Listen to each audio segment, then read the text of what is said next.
India is not holding back after the United Nations Human Rights Chief Volker Turk made comments about the situations in Jammu and Kashmir and Manipur in his global update. The Indian government slammed Turk's remarks as unfounded and baseless, saying that the comments didn't reflect the true realities on the ground.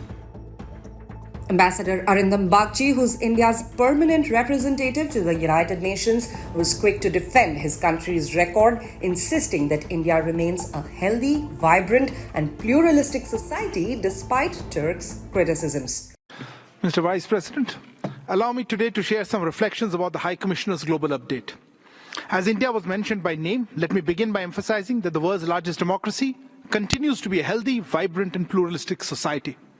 Unfounded and baseless comments in the update contrast jarringly with ground realities. The people of India have repeatedly proven wrong such misplaced concerns about us. We would urge a better understanding of India and our civilizational ethos of diversity and openness, which continue to define our robust and often cacophonous civic space. Nothing illustrates this divergence more than the passing reference to Jammu and Kashmir, erroneously referred to as Kashmir, ironically, in a year that stood out for that region's improving peace and inclusive progress, be it the large turnout provincial elections, the booming tourism, or the rapid development pace. Clearly, the global update needs a genuine update.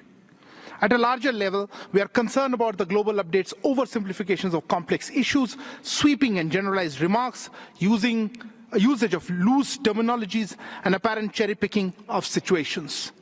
Mr. Vice President, the High Commissioner has sensed a pervasive unease, but we would submit that a key element to addressing this is a long and hard look in the mirror by the Office of the High Commissioner.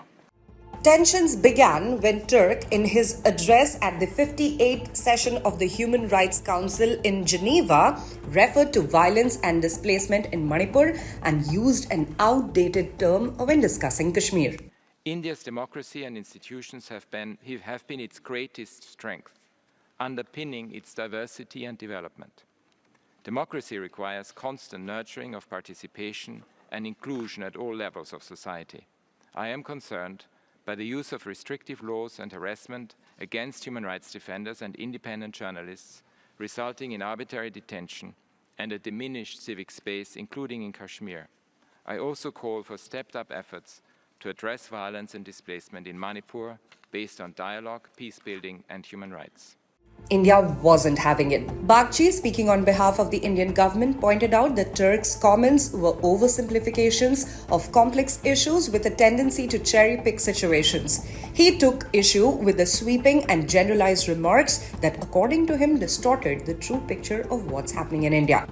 Turk's global update also touched on the broader context of human rights around the world, mentioning situations in Ukraine, Gaza, Bangladesh, Afghanistan, and the United States, but notably omitting any reference to India's neighbor, Pakistan.